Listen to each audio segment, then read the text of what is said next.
Hi, I'm Sarah, alcoholic. I'm gonna share a little story with you about the past few years before entering AA. They felt like I was studying for an unknown test. Like I studied everything I could get interested in. Not crazy amounts, but enough to satiate my curiosity. Things like esoterics and prehistoric history, world issues, quantum physics, metaphysics, astrophysics. I started getting interested in various healing modalities, so many things to fill this void. Constantly asking what was it all for? All I knew was that it felt purposeful. Like it felt meaningful. So at some point, I had to learn how to discern between fear and intuition, and it became vital because it helped develop my ability to decide the things that were for me and the things that weren't for me. I did this on a mission. Like I was reborn to find my new purpose in this human experience, and I could sense my previous existence slipping away, like in slow motion. All the time I wanted to yell from the treetops, like, let's get going already. Like I thought I was ready for what was coming. I'd ask why I was given all these opportunities to gain knowledge, to gain wisdom, to feel my power in me. I had to, I had to surrender to this struggle every day because it was the path. Regardless of if we're uncertain, where it's going to lead me, what it's going to look like. At this point, I wasn't the guide of my tour. So I wrote this before I speak this. And I wrote here, I know I'm changed because I was delivered a humble moment of laughter as two Jehovah's Witnesses resumed their service with a knock on my door. I'm certain of my changes because where the chuckle now lives once was the harbor for resentment towards the witnesses, where they sat amongst the rubble of my childhood trauma.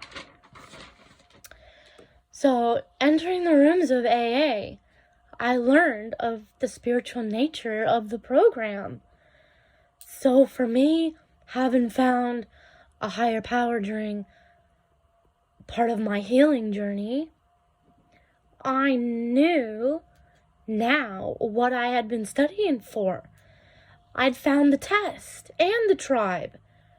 So then begged me the question, well, if I've already moved into my spiritual practice and I already maintain daily spiritual rituals, then do I truly belong here? This came as a worry after finishing the big book in 1 week. I had already begun working my own spiritual program, and it resembles a lot of the motivations of the 12 steps. And so I suppose this is all about the spiritual alcoholic entering AA and the challenges I faced being a newcomer in this position. The big book was easy to plug into my spiritual beliefs. So all that clicked immediately.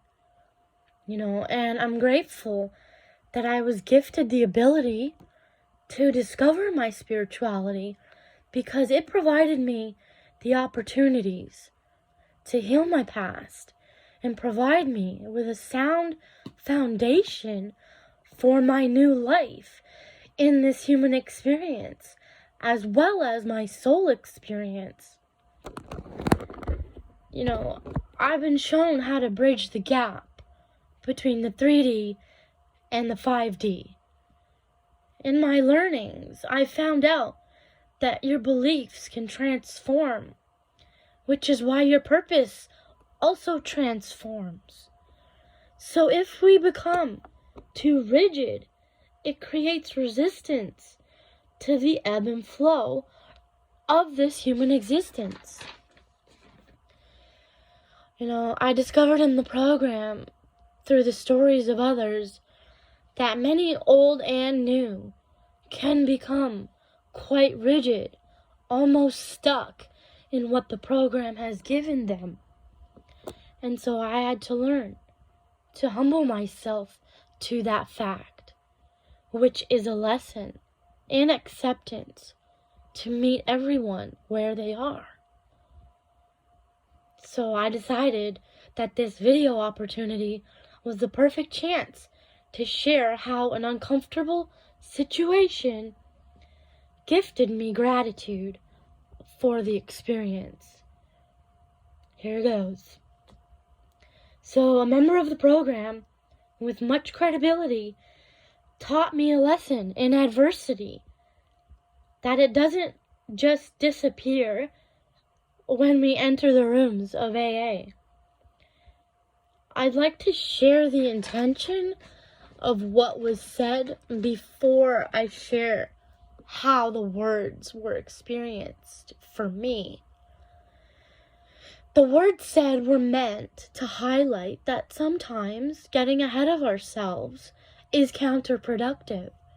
Simple, great advice, right? So when I heard, you shouldn't be at making amends, and you have nothing to offer just 1 month after of sobriety, I had to put on my spiritual armor at this point and choose not to react. And so I left as normal. And the experience taught me how far I've come on my spiritual journey, because I had to exert compassion and acceptance for another's opinion. I had to remove my expectations for the program to just meet people where they are. It was a triggering reminder. Our ability to come together in unity despite our differences is one of the things that binds everyone in the rooms of AA. My immediate discomfort in this experience is just part of my own healing journey. From it rose my insecurities of not feeling good enough, of my need for validation, and of the rejection of my gifts from early life. And after careful reflection of the incident, I am now able to see through ration and real examples how the comment had no real merit. Remember why we are here, for our own sobriety and the sobriety of everyone else, however we get it, and not to people please. This reminds me of the passage, forgive for they know not what they do. And the moral of this story goes, it's not the words themselves to hear, but to feel the intention behind them. With that, blessed be. That's it for me.